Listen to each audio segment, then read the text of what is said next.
BJP party থেকে দাঁড়িয়ে যে প্রথমে তো ভালোই খুশি ছিলাম, তারপরে যেদিন জিতি তারপরের থেকে আমরা মানে বাড়িতে থাকবো কিভাবে, সে এত অত্যাচার, থাকতে পারি না বাড়িতে।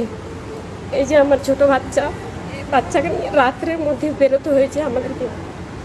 বাড়িতে বৃদ্ধ শ্বশুর শাশুড়ি তাদের উপরে এখন অত্যাচার। আমরা এখানেও যে আছি শান্তি মতো নেই, তবুও বেশ খুশি আছি যে নিয়েছেন এখানে এসে একটু সাহস পেয়েছি ওনার জন্য।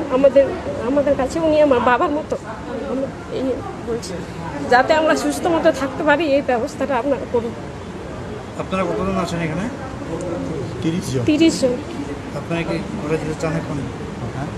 হ্যাঁ, ঘরটা ঠিক আছে এখন? ঘরটর না, ঘরটর তো অনেক যার ভাঙাচ্ছে তো ভেঙে দিয়েছে। এই যে বৃদ্ধ মানুষ, আমার শ্বশুর শাশুড়ি, ওদের উপরেও অত্যাচার। বাড়ি ঘর তো ঠিক নেই, আমরা মানে যে অবস্থায় ছিলাম ওই অবস্থায় বাড়ি থেকে আমাদেরকে বেরোতে হয়েছে। এই যে ভালো মতো করে সুস্থভাবে যে বেরোবো সেটাও আমাদের উপায় নেই। খাওয়া দাওয়া নাই, কিছুই নাই।